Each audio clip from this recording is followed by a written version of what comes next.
Ja, Boštjan, hvala, ker si vzel danes čas za nas, za vse mlade, ki bodo tole poslušali, za vse mlade, ki bodo šli na jubilejno leto. Zrihtel si nam tako v bistvu res zelo lep lec, gledamo zadaj bazilika Svetega Petra. Malo smo imeli problema s postavljanjem, ampak zaradi tega, ker tukaj večkaj piha, ampak precej že sonce si je. Ampak skratka smo v Rimu, kakor lahko vidite. In Rim je v bistvu za krščanstvo, pa za katoliško cerkev je zelo velikega pomena. In najprej me zanima, pa po moje pač tudi mlade, ki bodo tole gledali, kakšna je tvoja zgodba, kako si ti v bistvu pristal tukaj v Rimu, da zdaj tukaj bivaš? Okay. Ja, v bistvu tudi moja zgodba se začenja tako kot zgodba vsakega slovenskega ali pa vsej ljubljanskega duhovnika, bogoslovca v Ljubljani. Tam sem začel in sem preživel 2 leti teologije v ljubljanskem bogoslovju. Po 2 letih sem pa potem prišel sem in nadaljeval tukaj študije. Predtem pa ja, podoben se mi zdi kot pač zgodba vsakega, ki je poklican. Gospod nekaj časa trka, išče, te oblikuje, dokler enkrat nisi pripravljen, da rečeš svoj ja. Pri meni konkretno je to izgledalo tako, da ne morem govoriti o nekem trenutku danes na jutro, ko bi se nekaj spremenilo, ko bi se nekaj zgodilo, ampak je šlo pač za neko njegovo bližino, njegovo spremljanje pač skozi celo moje otroštvo. In še danes, ko gledam nazaj, se včasih čudim samemu sebi, zakaj sem pač v določenih trenutkih se tako odločil, kot sem se odločil, ko mogoče v redu, se danes, ko gledam celoto, bi že rekel, ok, to je bila dobra odločitev. Ampak, če pa gledam sebe v tistem trenutku življenja, mi je pa enostavno čudno, zakaj sem enkrat mogoče rekel ja, ali pa zakaj sem se odločil za neko potezo in v tem vidim, kako je mogoče Gospod pač v tistem trenutku mega vdihnil, da sem se pač za nekaj odločil. In tukaj sigurno pač vse v mojem primeru igra veliko vlogo družina, ki mi stala ob strani, ki me podpirala, ker sem krščanstvo, lahko rečem, povezoval predvsem z nekimi trenutki veselja, sreče, pa tudi občutek neke povezanosti in v družini in v župniji.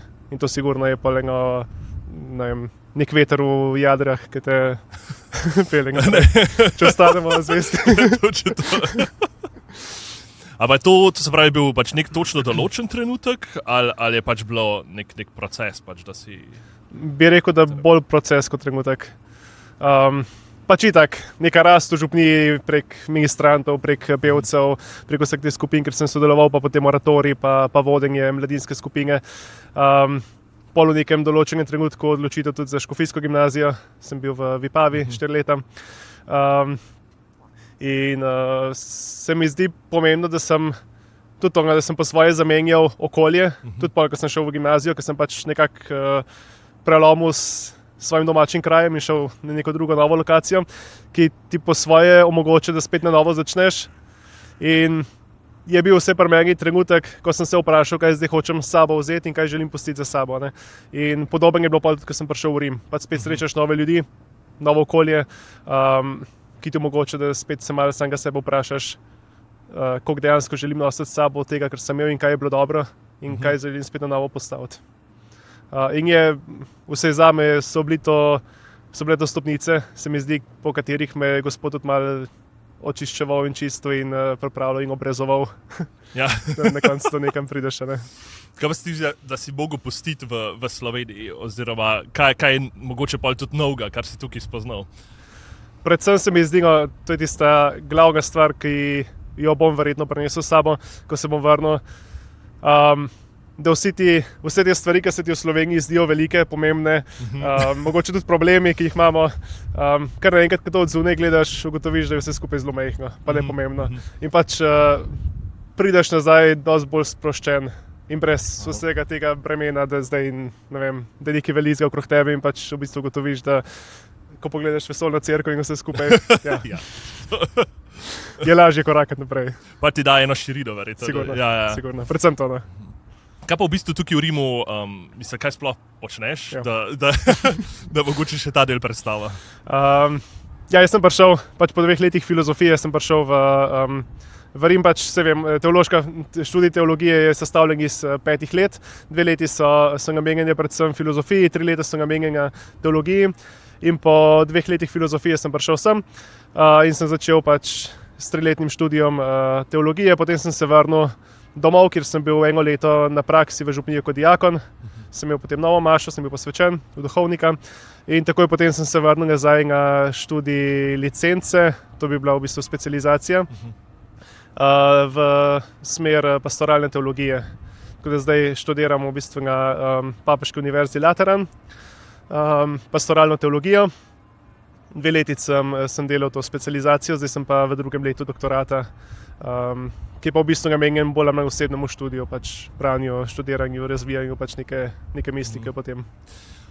Ok, pa v tem recimo doktorskem študiju specializacije, kaj so bile pa kleje mogoče tako ključna spoznanja ali pa stvari, ki se ti zdi, da s katerimi bo lahko tudi po tebi tako, ne vem, bi lahko cerkev na Slovenskem pač bila obogatena? Ja.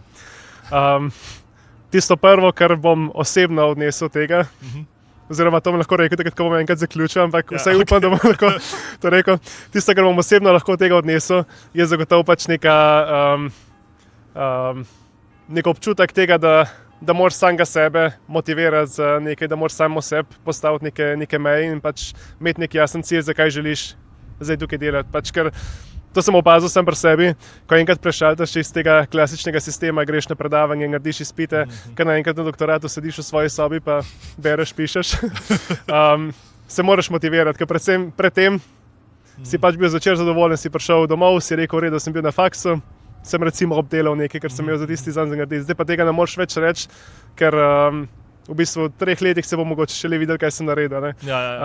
In tukaj iz tega se mogoče sam učim, koliko je pomembno, da ima človek dejansko nek cilj pred sabo, po katerem stremi, hrepeni in te pol tudi pelje v teh vsakodnevnih ciljih, ki si jih postavljaš.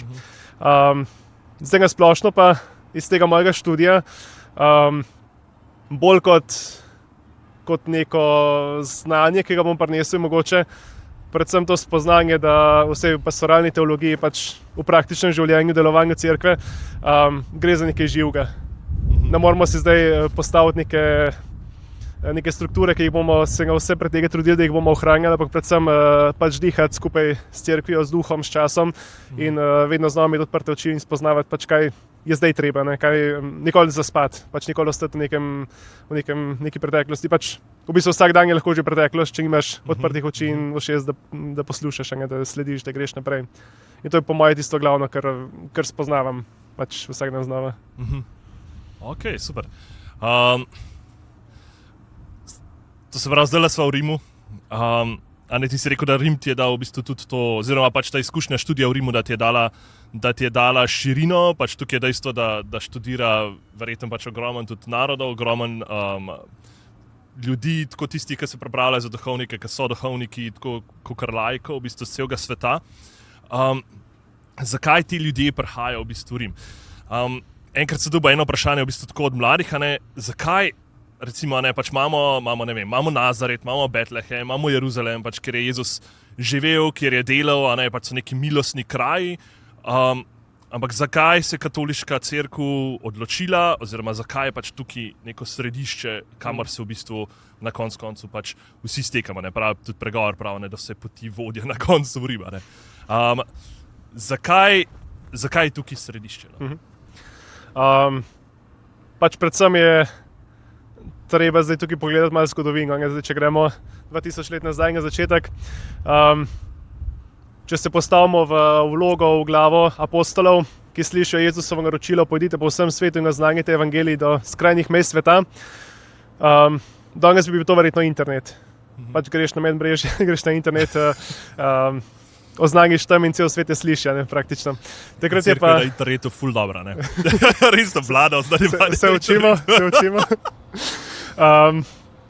Takrat je pa to pomenilo priti v Rim. Pač v Rimu so se stekali narodi, so se stekala ljudstva. Rim je bil dejansko center sveta v tistem času. In če si prišel sem, si vsem povedal. In zanimivo je, kako je pač tudi Bog po svoje vodil te poti teh apostolov. Pač, če pogledamo Petra pa Pavla, v bistvu vemo, da Peter je bil v Rimu, dvakrat, ker vmes enkrat nimamo kaj dosti podatkov drugot in zato sklepamo, da je bil tukaj in takrat je tudi tukaj že neka skupnost kristjanov obstajala.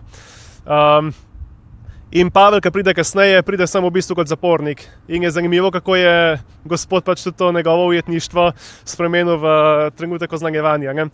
In ko gre pred cesarja, ko pač tukaj je oznani, da veruje v Kristusa, da je Kristus prinesel evangelij, da je prinesel veselo novico. In lik zaradi tega je pač Rim v tistem času bil pomemben in zaradi tega so prišli sem. Pol pa itak, ko enkrat tukaj stebra apostolov, Peter pa Pavel, pretrpita mučeniško smrt, ko sta pokopana. Pač od prvega trenutka naprej imamo pričevanje, ki govorijo o tem, kako so kristjani začeli na skrivaj, najprej pa tudi javno enkrat. Romati na njun grob, se navduševati na njunim zgledom in pač iz tega ven črpati. Sej je res v redu. Kristus je del svojega življenjskega življenja pač preživel v sveti deželi, ampak tisto, kar pa na koncu ostane za njim, je pa cerkev. In cerkev se je v bistvu rodila in nastajala prav tukaj v Rimu, čeprav je Kristus osebno živel v sveti deželi. In za nas, ki smo del cerkve, je lik zaradi tega v bistvu Rim mama, začetek. Ja. Ampak prej si omenil, da je pač nekaj še bi lahko tako nasprotoval ali pa osporaval temu v smislu, rekel si, da cerkev vsak dan gleda na to, ki je nekako središče, mogoče tudi svetovnega dogajanja. In pač danes vemo, da Evropa je po svoje starka, v bistvu je umira. Pač vemo, da v bistvu je rodnost zelo nizka, vemo, da politično v bistvu njena vloga vedno bolj upada, da se v bistvu centri moči nekako so se porazdelili drugje. In kljub temu pač kristjani vztrajamo pri tem, da je Rim pač središče, kamor se stekamo, kjer je v bistvu na koncu pač tudi sveti oče, je papež.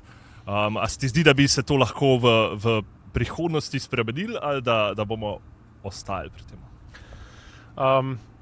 Se mi zdi, da je en zelo pomemben korak, je že drugi Vatikanski koncil naredil, ki je začel res spet poudarjati pomembnost lokalnih cerkva in škofov, pastirjev, ki so pač svojim ljudstvom tam. Ampak vedno je pa ob tem tudi tako napisano, škof je skupaj s papežem, ki je njihova glava. Tukaj bi se jaz vrnil predvsem nazaj, tudi v stari zavezi, če gledamo zdaj izraelsko ljudstvo, ki ga Bog izpelje, pa ki ga vodi, zmeraj znova ga spominjaj se svojih začetkov, spominjaj se, kako sem te jaz izpeljal iz Egipta, spominjaj se, kako si začel, kakšen si bil majhen, kako si rastel pod mojo roko. In isto je tukaj, se pač podobno kot v našem življenju. Sej človek s tem, ko odrašča, pač počasi zapušča dom, gre naprej, si postavlja neko svojo družino, neko svoje domovanje. Ampak v bistvu samega sebe zares najdeš in si izveš samo sebi šele takrat, ko pač tudi veš, od kje prihajaš in kaj si vzel od tam, odkuder si prišel. In zaradi tega je verjetno tako pomembno, da ne pozabljamo teh začetkov tukaj. Ker na koncu, kje se je cerkev rodila, pač v preganjanju, v Rimu, v katakombah, skriti pred ostalimi, ki so jo preganjali pred svetom. In iz teh majhnih skupinic, iz teh majhnih družinskih cerkva je v bistvu pol nastalo to, kar danes poznamo, in je pomembno in dragoceno, da se zmeraj znova vračamo k temu semenu, k temu začetku. Ja, to, kar si zdaj rekel, se mi zdi to tako res ključno. Pač, tudi papež Frančišek piše v Kristus živi, Kristus vivit, v dokumentu, ki je v bistvu nekako središče za mladinsko pastoralo, piše o izkoreninjenosti, ki jo danes v bistvu doživljamo, to se pravi, pač in jo doživljajo predvsem mladi. Torej, da ni povezave sploh recimo tudi starimi starši, s svojim rodom. In se mi zdi, da to, kar se je rekel, ta spomin, pač je v bistvu lahko bi, saj jaz tako gledam na to, da je lahko tudi na nek način zdravilo za v bistvu našo izkoreninjenost, zato da nam včasih manjka temeljev. Ker se mi zdi, da se lahko drugače zelo hitro zatekamo v tudi lahko zelo neke oblike skrajnosti, tudi v naši cerkvi.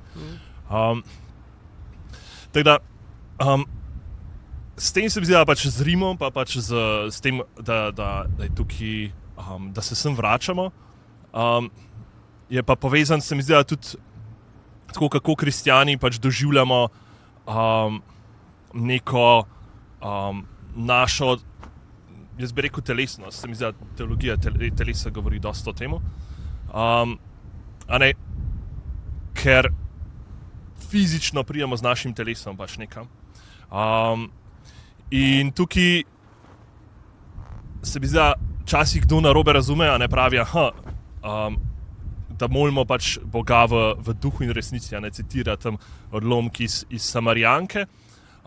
In pol vidi nas katoličane, kako hodimo, ne vem, tukaj v Rim, ali pa hodimo v Lourdes, ali pa hodimo, ne vem, v Fatimo, pač vse te romarske kraje in tako, in pa imamo pač sveta vrata, ki so nekaj zelo fizičnega, pač čez katerega stopaš.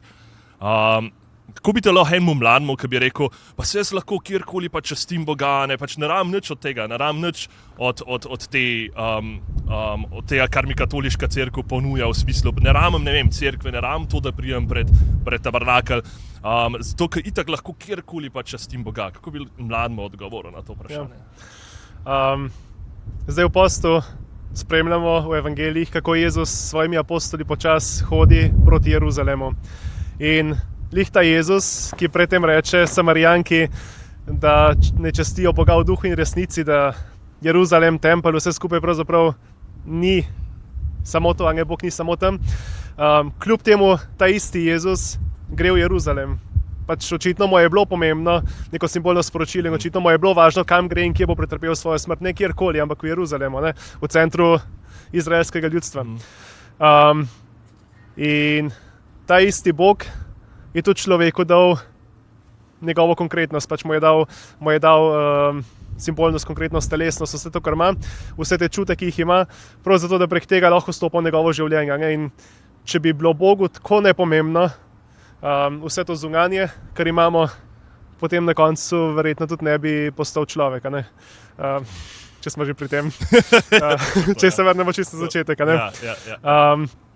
In se ne toliko, da nam te stvari ne bi bile pomembne, nas pa evangelij verjetno želi spodbuditi predvsem k temu, da se ne ustavljamo pri tem.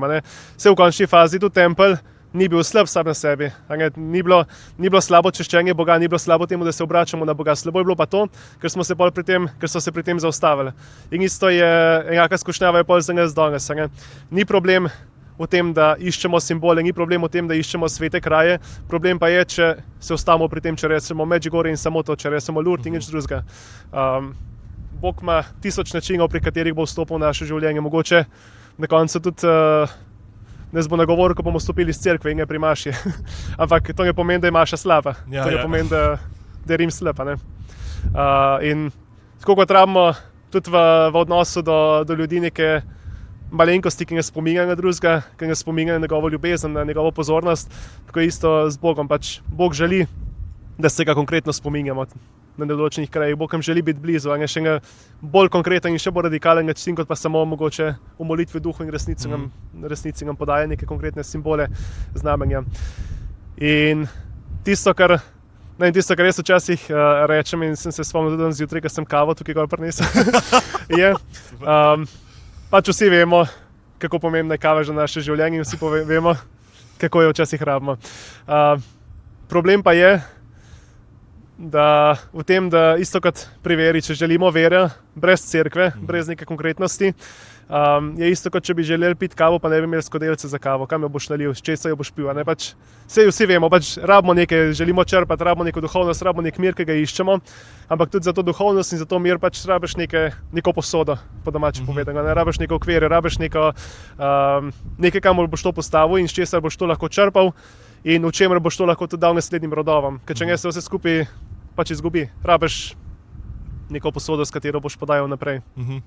In že zaradi tega je važno, da imamo konkretne simbole, konkretne kraje, ki lahko častimo Boga, ker smo lahko še bližje in ker vemo, da Bog dejansko je prisoten.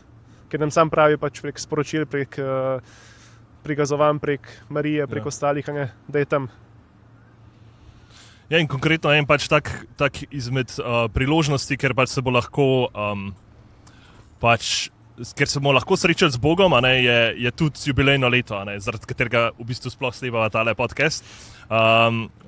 Boštjan v bistvu je pripravil ogromno vsebine za letošnje jubilejno leto, za mlade, sploh za jubilej mladih, pa za jubilej najstnikov.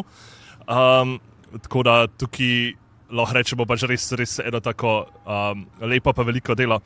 Ob njemu se bomo lahko pač res doživeli Rim oziroma pač jubilej, se mi zdi tako dost v polnosti. Zakaj bi sploh romali v Rim? Na jubilejno leto konkretno.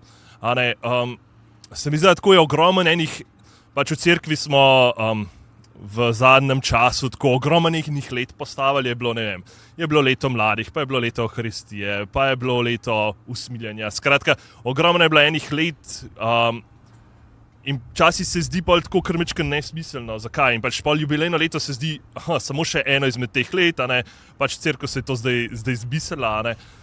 Zakaj sploh dati temu letu tak pomen? Okay. Ja, pač tudi vera, tudi cerkev, tudi Bog uporablja naš čas, da stopa v stik z nami, da nas prek konkretnih zamen nagovarja. In sveto leto, če gremo zdaj malo na začetek, jubilej, sama beseda jubilej pač prihaja iz hebrejske besede za ovnov rog, jubel, s katerim so Izraelci naznanili začetek njihovega svetega leta. Oziroma še bolj naznanili začetek praznika spravnega dne, ki so ga obhajali vsako leto. In spravni dan je bil trenutek, ko so v bistvu vrnili vse tisto, kar je ostalo, pa kar ni bilo njihovo. Ko so se spravili s sočlovekom, ko so se spravili z bližnjim, pa končno prek sočloveka tudi z Bogom. In jubilejno leto, ki so ga pa Judje obhajali vsakih 50 let, je bil pa sploh nek milosten trenutek, ki je bil namenjen temu, da bi pač najprej na neki socialni ravni dal pač spet pravico vsakemu človeku, da pride do tistega, kar je bilo njegovo, da bi mu vrnili tisto, kar je bilo njegovo, da bi v končni fazi tudi zemlja počivala tisto leto. Torej, da se vsak na nek način spet vrne k tisti prvotnemu stanju, prvotni rodovitnosti, iz katere pa lahko spet raste in gre naprej. In to je bil eden temeljev v judovski zgodovini vsakih 50 let. In cerkev potem spet zahrepeni in to spet vzame. V letu 1300 imamo prvo jubilejno leto, ki ga papež Bonifacij VIII skliče. In to v bistvu ni leto, ki ne bi imelo nobene predhodne zgodovine. Pač že predtem imamo nekaj primerov posebnih jubilejev, posebnih priložnosti. Eden bolj znanih je za časa svetega Frančiška Asiškega, ko prosi papeža Hadrijana v 13. stoletju, da ponudi popoln odpustek tistim, ki bodo na praznik Porciuncule romali v cerkev Porciunculi v Assiziju. In to je recimo en primer v zgodovini, ki ne govori o tem, da sveto leto 1300 ni pač nek popoln začetek, nekaj čisto novega.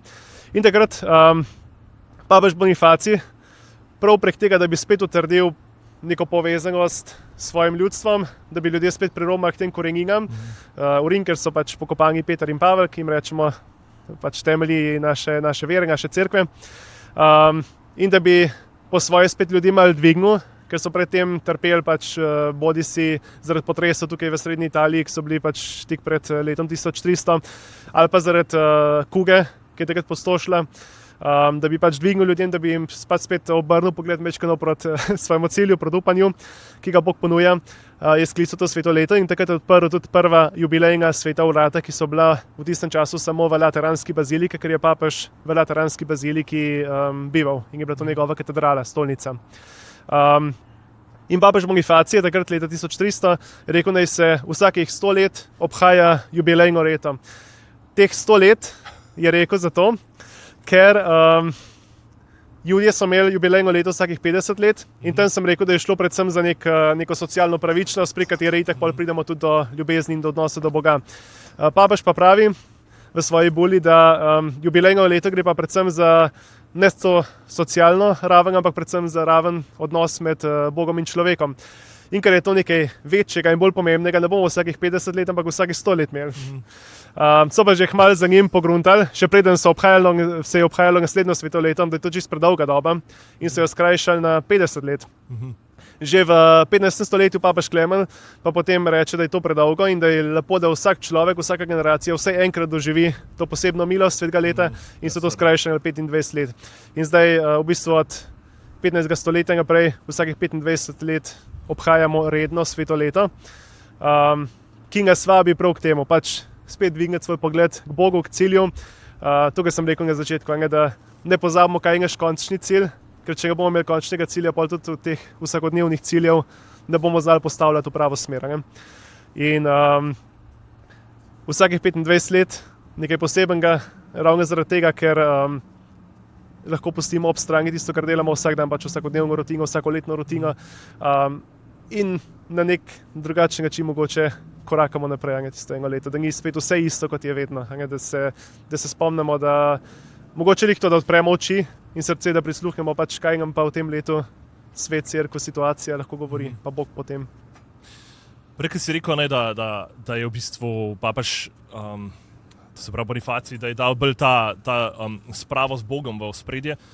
Meni se zdi tudi zanimivo, ne, v bistvu že judovsko v bistvu jubilejno leto. To se zadnjič, ko se je prebralo v bistvu malo na jubilejno leto, ne, in pač bral, iskal literaturo, ki bi lahko se naletel na profesorja, doktorja Johna Bergsona iz Amerike, ki dela v bistvu doktorat iz jubilejnega leta. In zanimivo, v bistvu se je prav na jubilejno leto se je spreobrnil v katolištvo. Je postal katoličan leta 2000 in pa je pač, kot sem rekel, že naredil tudi doktorat iz jubilejnega leta. In je bilo zelo zanimivo, kako je tudi poudarjal, pač on ima nekako štiri poudarke v bistvu jubilejnega leta. In ta prvi je prav sprava z Bogom, ki jo imajo v bistvu že Judje, ker so začeli, oni so itak na 7 let so praznovali pač, torej sobotna leta, in po 7x7 pač je 49 in pa 50 leto je bilo pač tudi jubilejno leto. In sobotna leta so začeli na prvi dan pač njihovega koledarskega leta. Ampak jubilejno leto pa niso začeli na pač ta prvi dan, ampak so začeli na Jom Kipur, ki je pa v bistvu spravni dan, ko je pač veliki duhovnik prišel v tempelj in v spravo za ljudstvo. To se pravi, v bistvu so začeli isto v bistvu na nek način spravo z Bogom. Tako da se mi zdi tudi res lepo, to, kar so se prej pogovarjali, ta spomin, koliko je ključen, da se v bistvu res vračamo, pač na koncu pač v odrešenski zgodovini, pač nazaj takrat, kar res. In pač človeštvo pač rabimo spravo z Bogom. Se mi zdi, da danes bolj kot kadarkoli prej. In tudi med mladimi, ko gledam, nekako recimo, sploh tudi sveta spoved, pač se mi zdi, da vedno več mladih spet hodi, se zaveja zakramenta svete spovedi, čuti pač, da so v odnosu z Bogom, da so recimo odtavali stran. Recimo enemu takmu mlademu, ki se je oddaljil od Boga, ne vem, mogoče zaradi svojih grehov, mogoče zaradi tega, ker se v cerkvi pač ni čutil domače, kako naj prije nazaj? Če spet začnem z neko podobo, nekim simbolom, vse vemo, kako je, ko se človek navadi na red oziroma nered v svoji hiši, v svoji sobi. Okay, ja. Ko prideš na novo, je vse super, ali pa v avto. Ko kupiš novo avto, redno pospravljeno, očiščeno, vsega na svojem mestu. Ja, jaz sem prav kupil cel kit, sem bral pač tehle flaško, zdaj nazadnje, ker sem doma avto, pa zato da je bilo res vse, sam po 2 mesecih. In kaj, že krštala. Ko enkrat doživiš, da se lahko pelješ z avtom, tudi če je avto poln smeti, oziroma da se celo bolj domače počutiš v tem, ker v bistvu sploh ne rabiš več skrbeti za čistočo, pol nimaš več motivacije, da bi avto pospravljal. Dokler nekaj enkrat zares ne pospraviš in vidiš, kakšen dober občutek, kot da bi spet v novo avto prišel. In isto sobo in isto na koncu srcem, pač z dušo, s človekom. Se mi zdi, da itak, se noben od nas se ne spominja, kaj pomeni, mogoče se malo spominjamo, ampak bežno verjetno, kaj pomeni tisto otroško pristno veselje, ki smo ga verjetno doživljali kot otroci. In to se itak, pač se pozabi, se izgubi v našem spominu, ampak tudi tega bi se mogli vedno znova spominjati. In tudi Jezus ne reče brez spomina, da moramo biti kot otroci. Ne otroci, ampak kot otroci.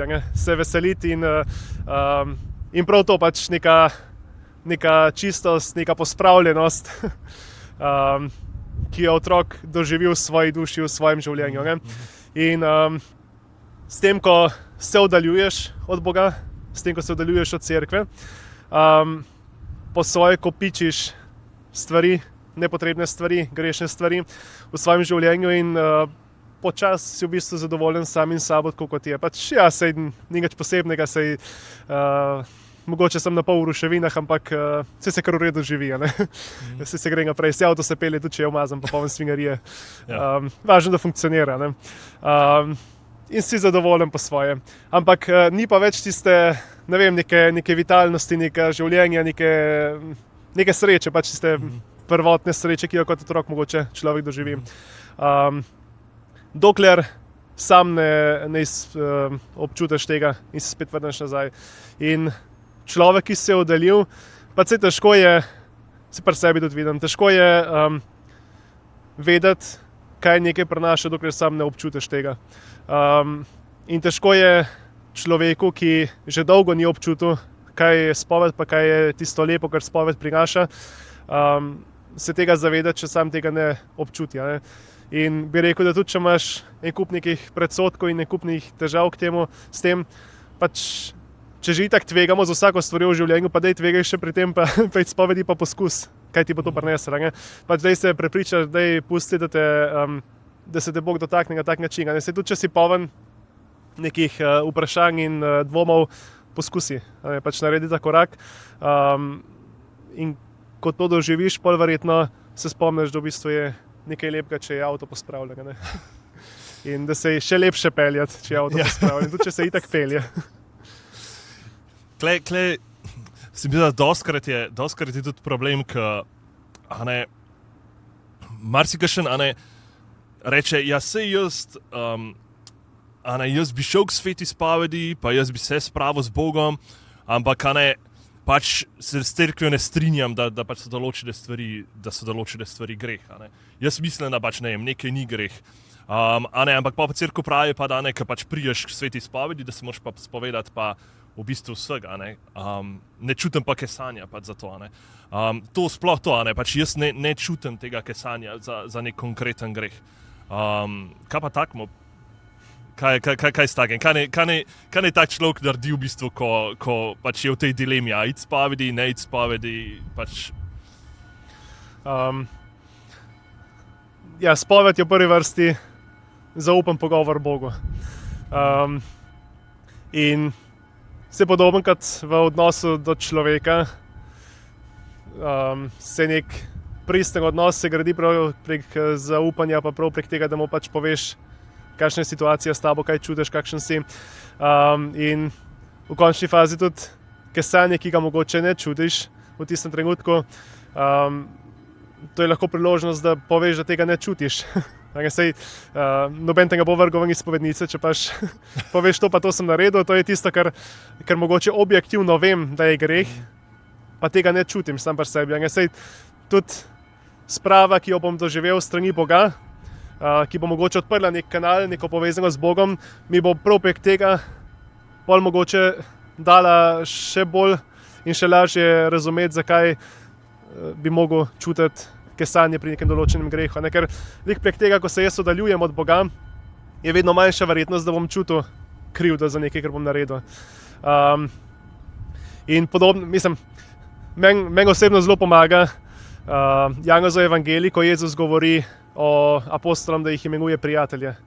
Ker dokler nekomu rečemo, da je hlapec, da je suženj, hlapec in suženj bo pač delal stvari, ki jih mora delati in jih bo izpolnil in pika. In tukaj lahko govorimo, se bom spovedal, ker bom slišal, da je objektivno neka stvar greh. V redu, to je že prvi korak lahko. Ampak ko bom pa enkrat šel korak naprej, pa se bom zavedal, da sem mogoče prek tega postal božji prijatelj, bom pa Bogu te svoje šibkosti pa te svoje grehe povedal, predvsem zato, ker bom imel občutek, da sem ravno prijateljstva. In da nisem naredil nekaj, kar objektivno mogoče ni prav, pa kaj s tem. In bi rekel, da predvsem v tej luči razmišljati, tudi o spovedi pa o kesanju. Ja, pač, čim bolj se postavljati v te odnose, ne v odnose gospodar, služabnik, ampak v odnose prijatelj, oče, sin. Se smo pri krstu postali božji otroci. Sej je težko, itak na začetku. Sigurno. Mislim, tudi kasneje.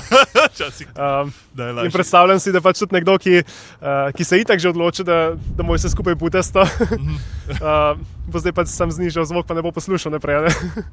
Ni težko, ampak glih ta odlomek, tako se mi zdi, no, tudi jaz včasih ga je kar težko malo razumeti, zato ker Jezus reče, ne imenuje vas več služabnike, ker služabnik ne ve pač, kaj dela njegov gospod, ampak imenuje vas prijatelje, ker se pač razdel vse, ampak hkrati pa reče, vi ste moji prijatelji, če izpolnjujete, kar vam naročam. Kako pa to, kako to uskladiti? Ker vse torej pač neka oblika izpolnjevanja ali pa recimo temu pač neka avtoriteta, ki ima pač Jezus nad nami še zmeraj obstaja. Ja. Avtoriteta, ki jo ima Jezus, ki jo ima Bog nad nami, obstaja, zato ker nas je poklical v življenje. Ja, to vidi, ja. Enostavno.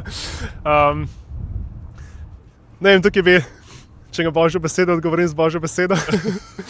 Okay. Bi se spomnil stare zaveze, mislim, da je Jeremija, ki govori o tem, se je mar že kdaj glina pritoževala nad tem, kako je, mislim, posoda pritoževala nad tem, kako jo je umetnik ustvaril. Se je umetnik vendar ve, kaj želi, in kakšno idejo podal tej posodi in zakaj je to posodo naredil takšno, kot jo je naredil. In isto lahko zdaj razmišljamo o svojem lastnem življenju. Zdaj, če me je Bog postavil sem, če mi je dal talente, ki mi jih je dal, če mi je dal ljudi okrog mene, ki mi jih je dal, verjetno ve, kaj hoče z mano. In verjetno mi je z nekim namenom tudi postavil neke predpise, neke zapovedi, ne zato, da me omejuje, ampak da me še bolj kliče k temu, da pač ja postal še bolj tisto, kar je on zame pripravil. In če pač gledam nanj kot na prijatelja, kot na očeta, pol bom verjetno zaupal, da hoče nekaj dobrega z mano, da me bo izkoriščal. In če hoče nekaj dobrega, pol verjetno me hoče pripeljati do najboljše podobe. No, točno to, ker meni se zdi, da je tako ogromen enega strahu, mislim, s katerim se, tudi, se tako gledam, če gledam tudi sebe, pač, včasih, s katerim se ukvarjam, pač, mislim, da bo Bog zahteval nekaj od mene, kar bo mene pač stal, v čemer bom trpel, oziroma najhujša stvar, v čemer bom nesrečen. In se mi zdi, glih ta sprememba pogleda, ok, ja, Bog ni gospodar, ki bo ukazal, ki bo v bistvu gledal na svoje dobro v prvi vrsti, ampak ki bo gledal pač tudi na to, kako mi jaz dosegel v bistvu najvišje dobro. In bo zaradi tega pač tudi zapovedi postavil, ker me najbolj pozna to, kar si rekel. Pač da, ja. Letos sem doživel osebno zame osebno enega lepših duhovnih vaj. In sem praktično cel teden sem se vračal nazaj na odlomek o vinski trti. Jezus, ki obrezuje moje življenje. In osebno priznam, da se tega zmeraj bojim. Pač kaj bo zdaj svet porezal stran, svet bo mogel nekaj pustiti za sabo, pa lih tisto, kar mi je bilo dragoceno, bo zdaj odrezal. In vse to lahko razmišljam na tak način, dokler ne ugotovim, tako kot pač to vejo dobri vinarji, pa dobri vinogradniki. Ja, prav je. Da pač če ne obrežeš, pol to tisto, kar je zares dobro, ne bo dozorelo. Ker bo en kup enega listja okrog, ki bo preprečevalo, da sonce pride enkrat do tega sadeža, da bo dozorelo, da bo prišlo enkrat do dobrega vina na koncu. In isto je v mojem življenju. Pač se jaz bi najraje še vse obdržal, ampak več, ko bom imel, težje bom šel naprej. Več, kot bom imel, manjša bo verjetnost, da bo sonce, Bog pripeljal do polnosti tisto, kar je dejansko dragoceno meni. In bolj, kot bom porezan okrog, večja je verjetnost, da bom na koncu tisto, kar je zares dobro in zares plemenito, pač dejansko pripeljal do še boljšega rezultata.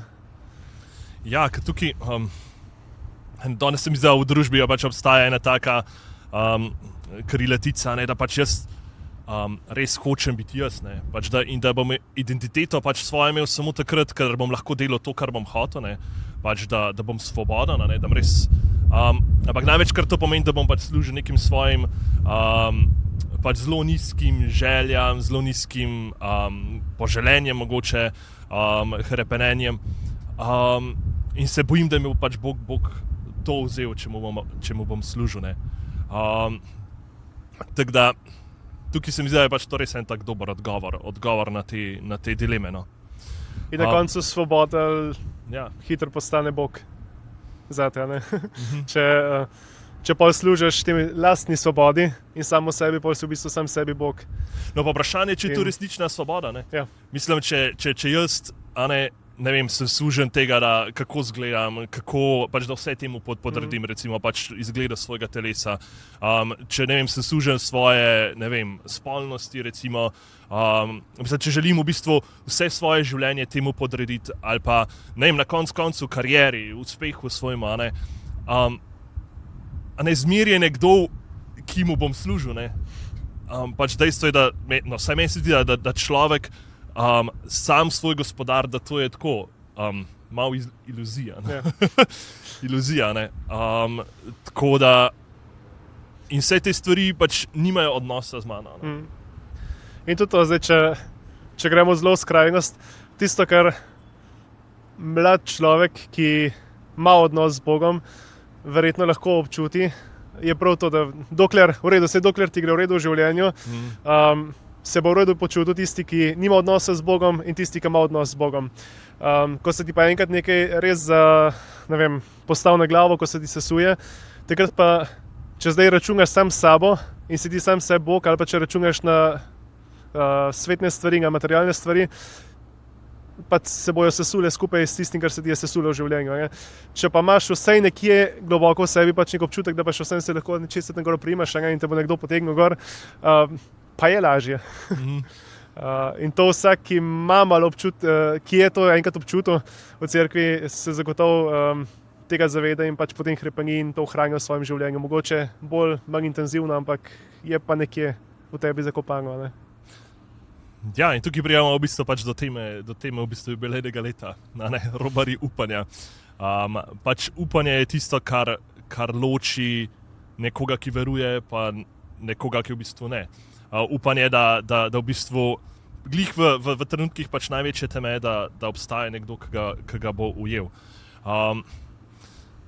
Meni se zdi, Meni se zdi v bistvu genialno, da je bila zbrana ta tema za jubilejno leto. Se mi zdi, tako po svetu je, če gledati pač ta naša družbena situacija, je ogromno situacij, ki so tako res, ki nam prav odzemajo upanje. Pač so vojne po celem svetu, so migrantske krize, pač Evropa čuti tudi po svoje, pač v bistvu svoje staranje. Politično, če gremo gledati, pač je ogromno enih nasprotij, ki se mi zdi, da se potencirajo skozi leta, vedno bolj. Pač čutimo eno tako nestabilno. Pač glih par let nazaj smo dali čez korono, ki v bistvu tudi en tak trenutek, lahko bi rekli celo brez upa. In pol, ko gledam v bistvu ankete, ki govorijo o mladih, v resnici tudi narašča odstotek teh, ki ne vidijo smisla v svojem življenju. Narašča koliko je v bistvu nekih mentalnih bolezni, koliko je depresija, anksioznosti, tesnobnosti. In pol papež Frančišek sred te situacije pač razglasi upanje. Kje ti vidiš, pač v bistvu, da je upanje današnjega sveta? Kje lahko najdemo pač nekaj, za kar se lahko primemo? Če se vrnem najprej nazaj na papeža Frančiška, se mi zdi, da je prav on s svojim sporočilom dostikrat malo breme temu svetu. Zaradi tega, ker se pogosto slišimo tudi strani cerkve. Ja, tudi cerkve, to zagotovo. Tudi strani cerkve, da je čist prevelik idealist. Sploh, ko gre za politiko, da odnos do držav, kjer mogoče poteka vojna, kjer so spopadi, kjer ni vse tako, kot bi mogli biti. Imamo ljudje pač občutek, da pa ne bo tak idealist, saj to ni mogoče, saj o čem sanjaš. Ampak prav to je v jedru upanja, pač upanje ne osramoti, to je glavno sporočilo jubilejnega leta in ne razočaranje osramoti. In lih tukaj se mi zdi, da ga on sam lahko daje svojim zgledom pač eno sporočilo, kaj pomeni biti človek, ki upa, ne, ki mogoče vidi nek ideal naprej, tudi če trenutno sem v breznu, tudi če trenutno sem v krizi. Ali pa če se spet vrnem nazaj na izraelsko ljudstvo, ko je bilo v Babilonu, v izgnanstvu. Če takrat ne bi proroki vedno znova spominjali, da jih bo Bog, da jih je enkrat že izpeljal, pa da jih bo spet izpeljal, pa da jim bo spet pripravil njihovo deželo nazaj, pa jih pripeljal tja, pa postavil tempelj, potem bi pač ljudje obupali in bi padli v kulturo, s katero so bili obkroženi in bi pozabili na svoje ljudstvo, na svoje korenine. In so rabili pač nekoga, ki jih je to spominjal. In isto zdaj, sveto leto pa upanje, pač lik to, da se spominjamo, da ni vse samo to, kar trenutno živimo. Pač da obstaja še nekaj več, da obstaja še nekaj boljšega. In tudi če sem zdaj v nekem breznu, tudi če sem zdaj mogoče, ne vem, če imam okrog sebe države, politikov, vse, kar se zdi, da se na prvi pogled pada skupaj, da propada. Pač še toliko bolj moram verjeti, da se je Bog nas je že 2000 let kot kristjane vodil in zakaj bi pa zdaj nas spustil na cedilo, če je oče, če je prijatelj. Itak, da nas bo peljal naprej in zaradi tega se mi zdi važno, da spet upanje okrepimo in da se spet zasidramo. Simbol upanja je sidra, torej korenina spet, smo spet nazaj, tam, kjer smo začeli. Pač da ne pozabljamo tega, kar je bilo in kar je Gospod že z nami storil.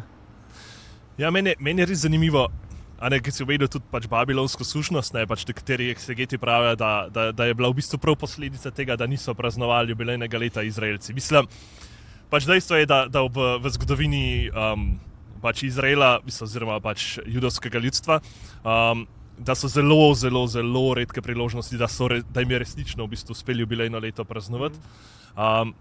Verjetno glih zaradi te navezanosti pač na materialne dobrine, ker je zelo težko, pač odpustiti dolgove, zelo težko je pač dati zemljo nazaj nekomu, zelo težko je pač neke ljudi, ki si jih imel za služabnike, ki pač sami Izraelci niso mogli kot taki postati prav sužnji, ampak so jih pa služabniki, jih pač poslati nazaj domov. In se mi zdi, da in pač pred babilonsko sužnostjo pač jim je Bog naročil, da naj odpustijo pač dolgove in da naj odpustijo pač ljudi nazaj domov. In pač ko so bili Babilonci v bistvu že pred vrati.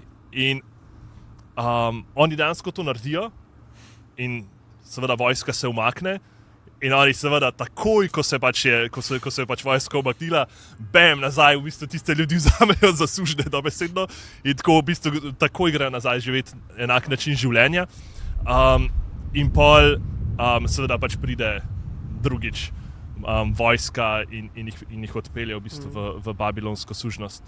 Se zdi, koliko smo v resnici navezani na tu zemsko, pač res kaže eno to našo navezanost.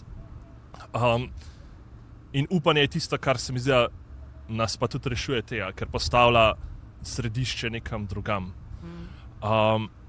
Danes v bistvu ogromno ljudi težko verjame, da bi večno življenje sploh obstajalo, da pač nebesa kot taka obstaja.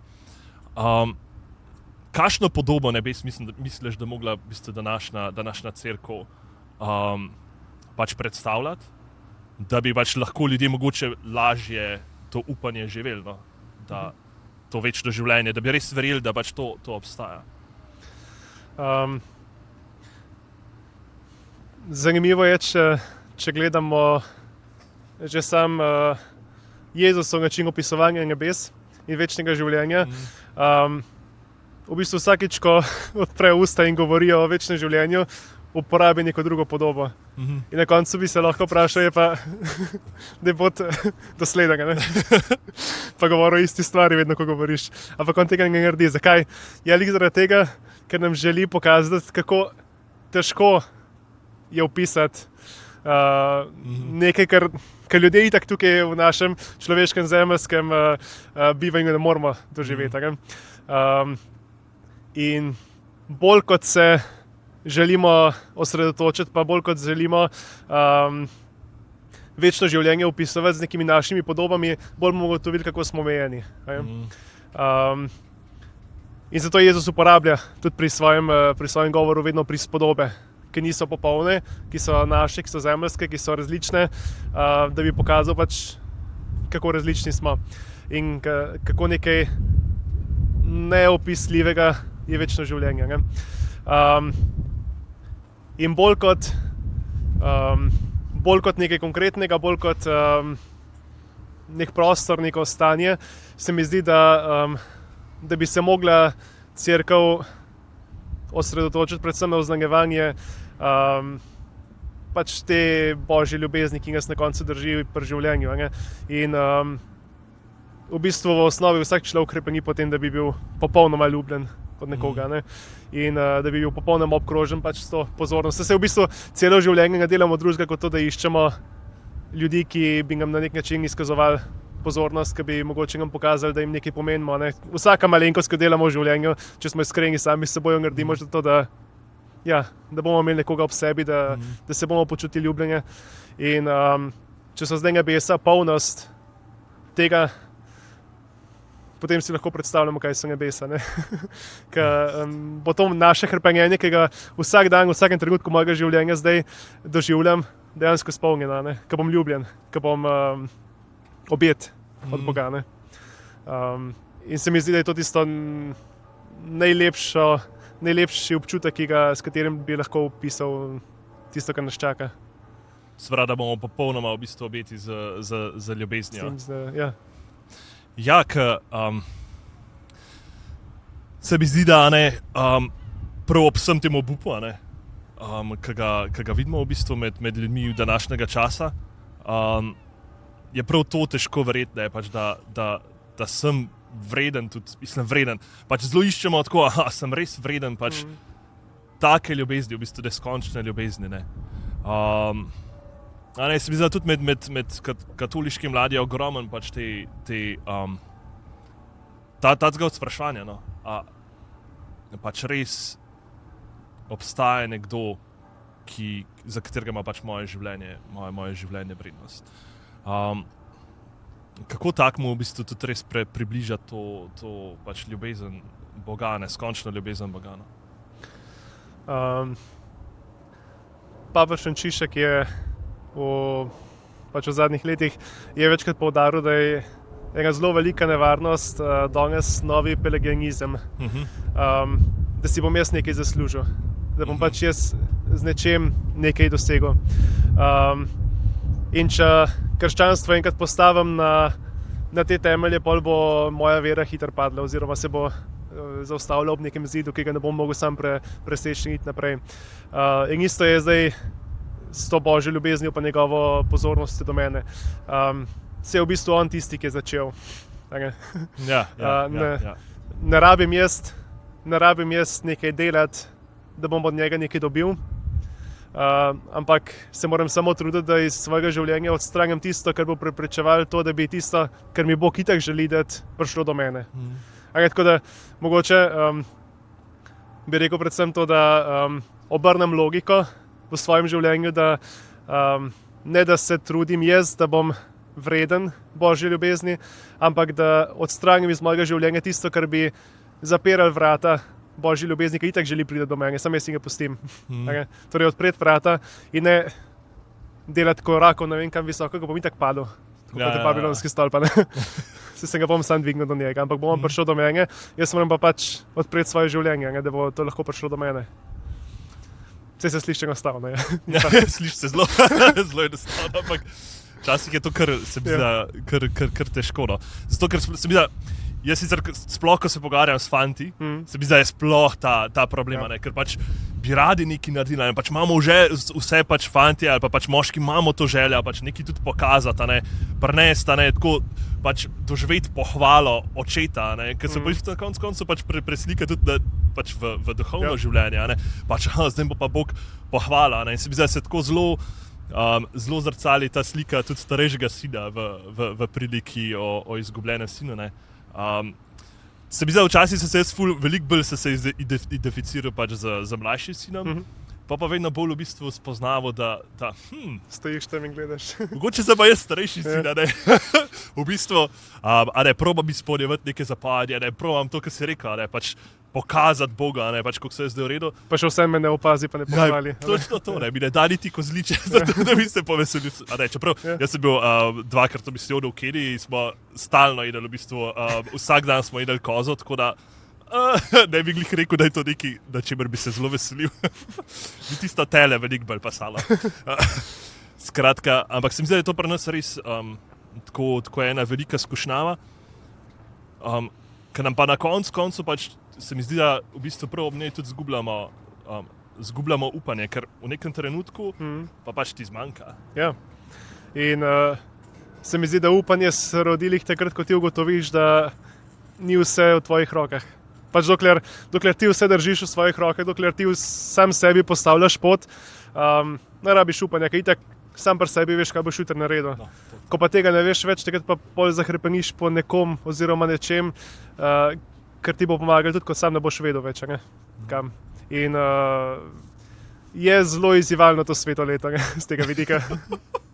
Ker nam vzema stvari iz naših rok, Ja. ne skliče k temu. Ne? No, točno Ja. to. Wow, to je pač po mojem tisto, kar je ključno. Ok, kaj pa lahko, pač nek mlad, ko recimo pač prišel, seveda ena stvar je, da gotovo vam pač mlade, da se udeležijo pač romanja v Rim, lahko s svojimi župnijami, lahko tudi seveda s katoliško mladino. Pač tudi nekatere druge opcije so. Kakšne so opcije, oziroma kako res najbolj živeti svetoleto? Kaj lahko pa kljub vsemu, a ne pač ti, kot si rekel, pač odpremo pač svoje srce te božje ljubezni, da nas napolnimo tudi s svojim upanjem. Ja, poleg čudovitih razgledov, ki so prav vabiš sem. Ja. Ne, tisto glavno je lih to, da v redu, se govorimo o poti, govorimo o upanju, govorimo o romanju, da se pač podaš na neko pot, ampak predvsem je pa važno, da ta pot ne ostane sam pri nekih zunanjih korakih, ampak da se tudi noter odpravim na pot. In tukaj je po mojem mnenju glavna razlika med turistom in romarjem. Torej, turist bo šel nekam, pa na koncu objektivno bosta turist in romar videla iste stvari. Pa cerkev bo enaka ostala, stvari, ki jih bo videl, poti, ki jih bo prehodil, bojo enake, identične. In če zdaj pogledam, vsaka stvar je sestavljena iz teh delov, najprej tista faza priprave, pol je samo romanje oziroma turistični teden, ki ga doživim, in pol tisto, kar odnesem iz sabo. In v fazi priprave bo zdaj turist pač pogledal pot, ki jo bo prehodil, bo pogledal stvari, ki ga čakajo. Romar bi se pa mogel, in to je zdaj recimo vabilo za vsakega od nas, vprašati, kje on stoji trenutno v svojem življenju, pa kaj želi dejansko spremeniti v svojem življenju. Ker če enkrat rečemo, da smo popolni, pa da nam nič ne manjka, pol smo že itak zgrešili. Pač priznati, da itak so stvari, ki nam manjkajo, da so stvari, po katerih repenimo, da so stvari, ki jih želimo spremeniti, premakniti in se na tak način tudi noter dejansko pripraviti na neko pot, da se odprem, da se pripravim. In to je isto prvo, kar moram narediti, da bo pač sploh romanje uspešno. Pol druga stvar, ko sem na sami poti, v redu, turist bo pač sprejemal impulze od zunaj, bo gledal, bo slikal, bo občudoval. In itak, tudi romar bo to delal, ker smo ljudje, ker gledamo, ker imamo občutek, ker uživamo v tem. In je prav, da to s polno žlico tudi zajemamo. Važno pa je, da to ne pride tako lepa gre ven, ampak da dejansko pride v srce, pač da me ne govori in da to bolj tudi s sabo vzamem. Ker na koncu tudi ljudje, ki jih bom srečal, tukaj tudi množica, tudi atmosfera, ki jo bom doživel, tudi vsa ta umetnost, ki jo bom videl v cerkvah, na trgih, na ulicah. Vse to so stvari, pri katerih mi Bog govori. In vse to so stvari, ki mi lahko pomagajo odpirati srce, da se malo spremeni. In da tudi tisto moje hrpenjenje, ki sem ga mogoče pred tem izrazil, se na tak način mogoče začne razvijati, pa premikati, pa pride do neke izpolnitve. In pol, ko pridem enkrat z tega romanja, pa ne bo zdaj to konkretno, ali pa pač tudi sam doma, sam pri sebi, je važno, da ne kot turist slike samo pač shranim v album, ampak da jih... Oziroma jih dati na Instagram, ja. Na Instagram, ja. Ampak da jih dejansko tudi listam. Okay? Da jim jaz velikrat rečem, če me kdo vpraša pač glede tega, kako Bog deluje v mojem življenju. Pomislim na album s slikami. In vsi vemo, kako je, ko ti enkrat gledaš slike, ki si jih naredil, pogosto opaziš neke detajle, ki jih takrat niti nisi opazil. Pa so to mogoče lepi ali pa grdi ali pa smešni. Ko posnameš neko sliko in ko jo doma gledaš, ugotoviš, wow, vse tega pa sploh nisem videl takrat. In je važno, da tudi ko se enkrat kot romar vrnem nazaj iz romanja, da s temi očali pogledam pot, ko sem imel prehodu, in vidim, kako mi Bog mogoče prek ljudi, prek dogodkov pošiljal neke impulze. Pa imaš ti kakšno, ne vem, izkušnjo romanja, konkretno, pač tudi sam, recimo, ki ti je pomagala narediti en korak naprej, ali pa res tako, tudi odpreti srce, to, kar si rekel, odpreti srce, se mi zdi, ja, mogoče najprej to. Pač od nekih večjih stvari je zagotovo tisto, kar mi v najlepšem spominu ostaja, svetovni dan v Krakovu. Tam sem mogoče prvič zares na veliko doživel, kaj pomeni vesoljnost cerkve, kaj pomeni priti skupaj, kaj pomeni ta občutek, da smo zdaj skupaj, pa da smo zaradi tistega cilja skupaj. In to ti da pol nek zagon za naprej, kot mlademu človeku, mlademu kristjanu. Pol so pa pač te mehna romanja, mehne poti, ki so pa meni osebno zelo pomembne. Ne vem, recimo, najbolj uživam, ko grem peš na veliko planino, po letih maši. Velikrat sem za Velik Šmareng ali pa za Marijo Snežno sem šel pač peš do kapelce na Veliki planini, ki ti vzame 3 ure, tudi kar konkretnega fizičnega napora. In sploh, če se sam podaš na pot, je to en čudovit čas in čudovita priložnost, da malo prešvicaš, ne samo telo, ampak tudi dušo pa svoje občutke, da zliješ iz sebe vse tisto, kar mogoče ne rabiš niti s sabo nositi. Od teh znanih romarskih krajev je pa meni osebno Lourdes najbolj pri srcu. Mogoče tudi zato, ker sam sem človek, ki črpa malo iz zgodovine in Lourdes je nek kraj, ki prav zaradi te dolge zgodovine lahko ogromno da in nagovarja pač svojo lokacijo, z vsem tem, kar so ljudje tam pustili in kar so doživeli. Kar meni osebno recimo je bila pa tako po moje eno najbolj takih prelomnih, bi lahko celo rekel, romanje pa bila Sveta dežela. Zato, ker 6 let, oziroma 6 let recimo, pač so vsak dan res bral pač dnevni evangelij, sem o njem premišljeval in tako. In se mi zdi, vse je tako bilo zelo sad moje domišljije, kako si jaz predstavljam te kraje in tako. In pa sem bil pa pač priložnost v 6-letniku iti v Sveto deželo in kar naenkrat vse te besede v bistvu dobijo na nek način svojo podobo, postane tako, se mi zdi, dosti bolj otipljivo, o tem, kar so se že mogoče pogovarjali, zakaj je smiselno, pač, da je tudi, da so neki sveti kraji.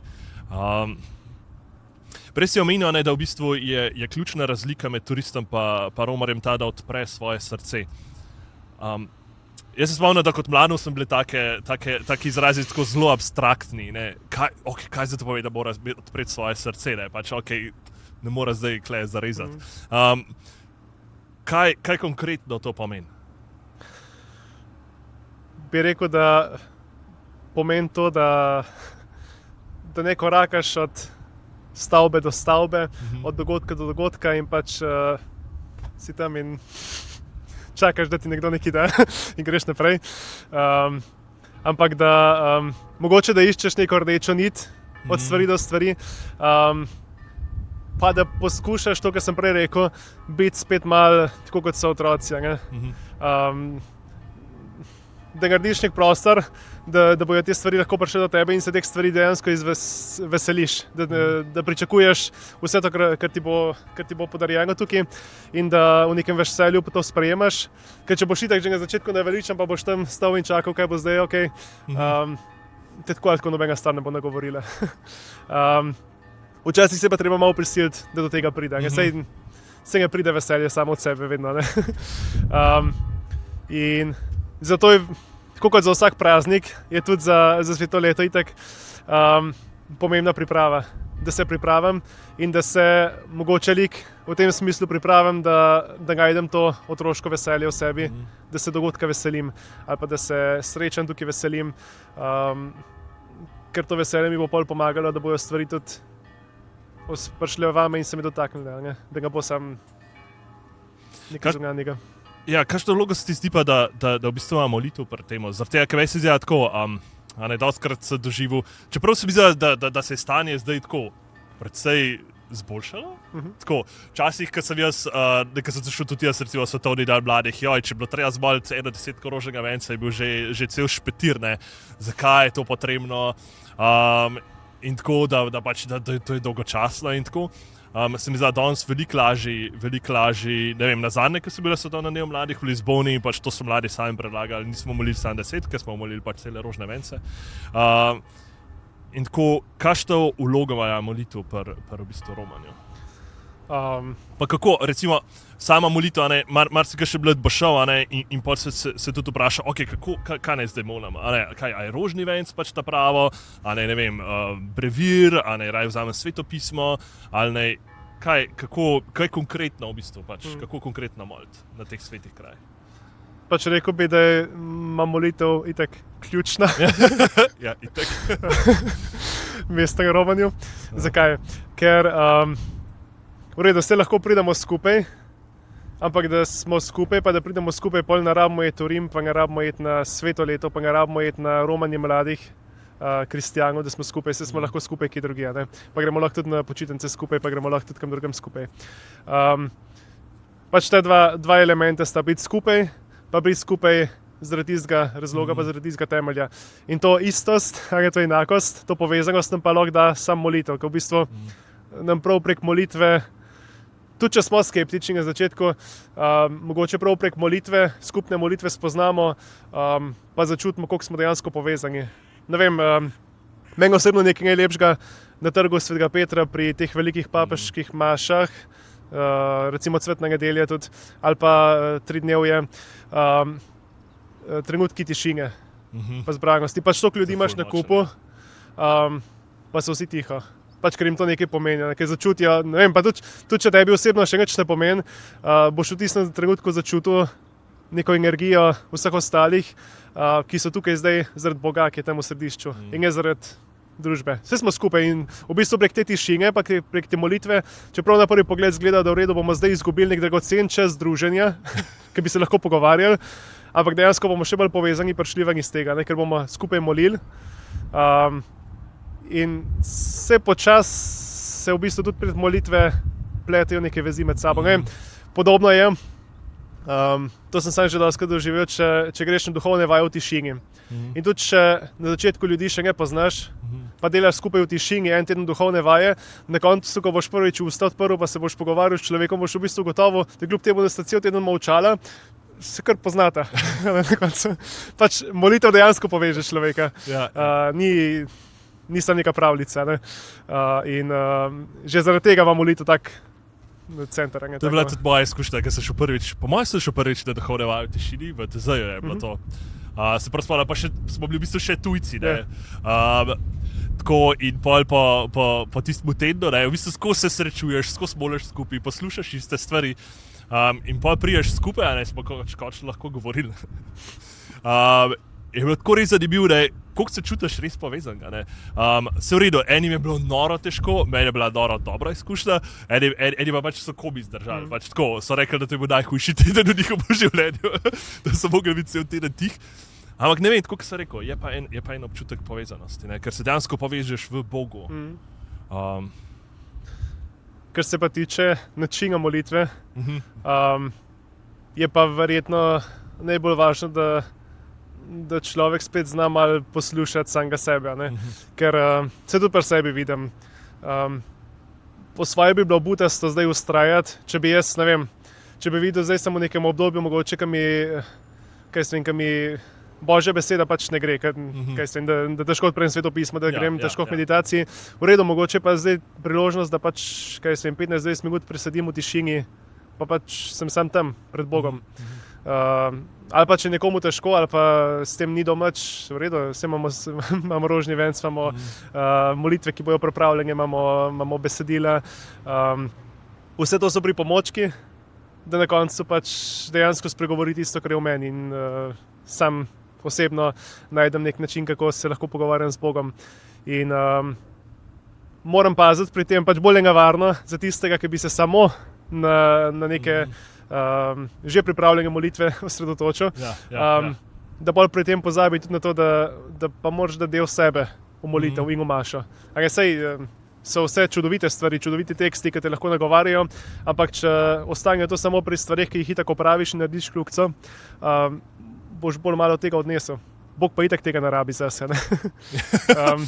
Tako da predvsem bi rekel, da išči, kaj ti v tistem trenutku, kaj te najbolj nagovarja, ne, in kaj, pri čemer se mogoče pustiš najbolj odpirati Bogom. To pa itak narediš, ko da probaš vsako stvar. Zdaj, če se že naprej odločil, pa se boš mogoče narobe odločil, pa bo vse skupaj težko. En teden z rožne vencem, in imamo nič drugega. Težko, da. Ogromno možnosti je in prav je, da preizkušamo in da iščemo, da imamo odprte oči in da iščemo v tistem trenutku tisto, kar me najbolj nagovarja. Ja, to se mi zdi tudi res tako ključno. Ker se mi zdi prav tukaj lahko čutimo, pač, da je vsa ta tradicija, vsa ta zgodovina, tukaj so mučenci bili pokopani, je pač lahko tako po eni strani lahko ena teža, lahko jemljemo kot bogastvo, iz katerega črpamo in pol iz tega živimo in pač živimo pač svoj odnos z Bogom. Doskrat je pa lahko pač tudi ena teža, ki pač slepo sledimo in je ne ponotranjamo, ne naredimo za svoje. Pravijo pa, da Bog nima vnukov, ima samo otroke. Še ena stvar, kjer je teža preteklosti, se mi zdi tudi zelo velika, in sicer odpustki. Pač tudi zelo kontroverzna tema. Zelo veliko očitkov slišimo, v bistvu, da je cerkev prodajala odpustke, in v bistvu so odpustki, lahko bi rekel, nekaj, kar smatra družba kot največji greh cerkve. In potem pač prije leto 2025 in se kar enkrat spet veliko govori o odpustkih. Zakaj? Kaj to pomeni, da pač je na jubilejno leto, da so vezani odpustki? Kako pridobiti? Zakaj sploh? Tukaj je mogoče spet važno, da gremo na začetke. V 7. stoletju približno pridajo na evropska tla irski menihi in irski menihi začnejo z nekim novim načinom pokristjanjevanja, oznanjevanja evangelija, ne več od vladarjev navzdol, ampak da grejo vsakmu posebej kristjanov, da ga nagovarjajo med ljudmi in prek tega se pač pol tudi vera širi. In ti irski menihi prinesejo s sabo prakso, ki so jo imeli v svojih samostanih. Lahko si predstavljamo pač samostansko življenje, bolj ali manj neka rutina, vsak dan isto. In imeli so knjige, v katerih je bilo pač predpisano za ta greh, toliko pa toliko dni pokore. In sej pač, če živite v skupnosti, počasi se dejansko oblikuje nek način tudi pokore, pa tudi greha, za katerega se pač spoveduješ. No in ti irski meniki so pač seboj v Evropo prenesli to, kar so imeli, torej te knjige. In v teh knjigah je bilo za določen greh toliko pa toliko dni, let, mesecev, desetletij pokore. Lahko si predstavljamo, da se ni bilo težko pokoriti menihu, ki je bil vezan na svojo celico, na svoj samostan, molitev vsakodnevno. Zelo težko je bilo pa mogoče mesec, leto, desetletje se pokoriti družinskemu očetu ali pa družinski mami ali pa nekomu, ki je imel doma kmetijo, ki bo zdaj ne jedel, če mora pa delati. Kako bo zdaj noč in dan molil ali pa šel na romanje, če ima doma družino. No in iz tega se pol čisto enostavno razvija misel, kako naj zdaj pravzaprav pridem do odpuščanja svojih grehov, če pa cerkev od mene pričakuje nekaj tako zelo velikega, zelo strašnega, kar jaz v bistvu nikoli ne bom mogel. In ti odpusti ta leta so se kar nalagala in mogoče smo prišli pri kakšnem človeku do desetletij, do stoletij, do več stoletij pokore, ki ga je bil opravljal kako. In iz tega se pač počasi razvija misel, je pa sej cerkev ima tako veliko zakladnico svetnikov, milosti, toliko ljudi je nalagalo v to neko duhovno zakladnico, pač s svojim življenjem, s svojim učeništvom, zakaj ne bi črpali iz tega? In se Bog na koncu ne želi to, da zdaj jaz trpim, ampak da živim življenje v polnosti. Ne? Torej, mi je verjetno tudi dal te moje sobrate, svetnike, mučence, zato da mi s svojim učeništvom pomaga, da tudi jaz pridem iz teh svojih brezen greha. Ne? In tako se v bistvu razvije neka čisto zgodovinsko, neka logika odpustkov, ki jo danes poznamo. In itak, zdaj, če gledamo samo tako fizično, konkretno na to, lahko rečemo v redu. Se mogoče lahko tudi rečemo, da za grehe zdaj ne rabimo, pa ni pokore, pa bo stvar rešena. Ja. Ampak po drugi strani nam pa to lahko pomaga lih v boju proti temu, kar so prej govorila, ta pelagianizem, ki pomeni pač pelagi. To je bil nek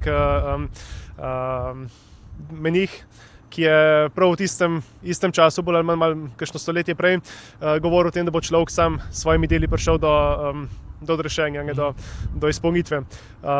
In odpusti nam govorijo prav o tem, da na koncu je pač Bog tisti, ki nam odpusti stvari. Vse je v redu, jaz bom molil, bom prosil, bom nekaj svojega naredil, ampak na koncu bo Bog tisti, ki mi bo odpustil, pa ki mi bo potegnil ven iz tega brezna. Ja, ne bo tega naredil brez našega sodelovanja. Pač mora biti naša volja na nek način vključena v to. Kaj pa v bistvu kontroverza? Kako pa na to? Zato, ker pač, se mi zdi, da tako sploh danes mladi dosti po YouTubu spremljajo in pač gotovo naletiš na ogromno protestantov, ki učitajo pa točno to. Se Kristus vas je odrešil, kva zdaj vi kle bluzite v bistvu pač z nekimi pač deli odpustki. Torej za prejem odpustka človek rabi najprej itak spoved, kjer se ti pač spoveš svojih grehov, ker priznaš Bogu, kje si pravzaprav zabredel in priznaš tudi samemu sebi, kje si zabredel. Obhajilo, Evharistija, pri katero v bistvu spet stopiš v neko polnost odnosa s cerkvijo, z Bogom, z ostalimi. Pol pa neko dejanje, s katerim boš pokazal tudi to svojo pripravljenost. In to dejanje je zdaj lahko pač romanje v Rim, sveta vrata, molitev, različne prilike, različni načini. Žal se je v zgodovini dogajalo tudi tako imenovano prodajanje odpustov, kar je pomenilo, da bom jaz namesto romanja, namesto molitve, namesto nečesa drugega, bom pač enostavno toliko denarja dal za financiranje gradnje neke cerkve. In sem na tak način naredil nekaj dobrega. V redu, mogoče tudi. Ampak prav iz tega se je pol pač razvila ta kritika, ki jo danes poznamo, in se je na odpustkanje limala pač neka črna senca te preteklosti.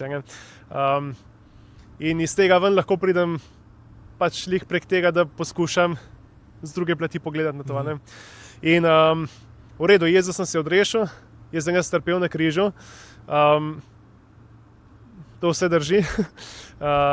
Problem pa je, če pač jaz tega, mislim, jaz bom to sprejel, da bom tudi s svojim življenjem pokazal, da sem to pripravljen sprejeti. In zdaj, če jaz ne bom nič naredil na tej poti, če jaz ne bom tudi premaknil se, tudi korak naprej ne bom naredil, pol tudi Jezusova smrt na križu mi nič ne prinese. Čeprav je vse v njej.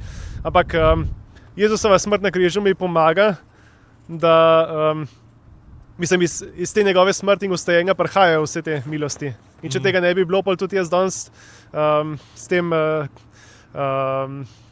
dotokom, ki odprem v bistvu svojim sodelovanjem, ne bi nič pretekli do mene. Tako da sta povezane te dve stvari, eno brez drugega ne gre. Ja, vse to, ker se vidi, da pač zadaj lahko zelo tako delno dojemanje človeka. Zdaj pa, če sem jaz želel prijeti do nebesa, ali pa pač, in to je dovolj, ne. Ampak človek niso samo naše želje, ni samo pač naša volja na koncu tudi, ampak je v resnici pač vse, kar počnemo, je pač naša ljubezen, je pač naše telo na koncu. Pa tudi ta radikalnost svobode, ki jo Bog da človeku. Torej, on je dal nam vse, on je umrl za nas, zato da bi nam popolnoma odprl dotok te milosti, pa vsega, pa večnega življenja. Zdaj nam pa tudi popolno svobodo pusti. Zdaj, če se jaz nočem premakniti, se pa pač ne bom premaknil, zdaj silu me ne bo. Mi bo pa dal vse možnosti, ki jih imam, da ta korak naredim.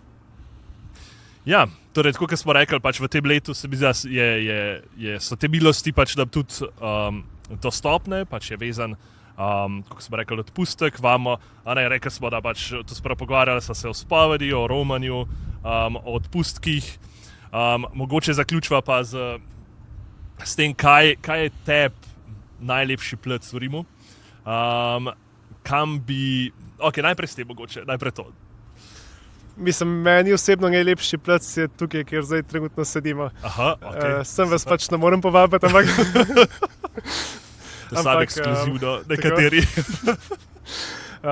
Se pa tukaj res zelo lepo počutim, zaradi tega, ker v ozadju gledam Svetega Petra in pogosto sem sam pri sebi razmišljal, pogledam je pač ta ribič. Ne samo, da je bil ribič, redno nič posebnega ni bilo z njega, bil je deloven verjetno, ampak za povrh je pa še svojega učitelja tokrat zatajil, pa pač zabluzil. In na koncu pač gledamo ta grob, ki ga je cerkev postavila temu človeku. Zakaj?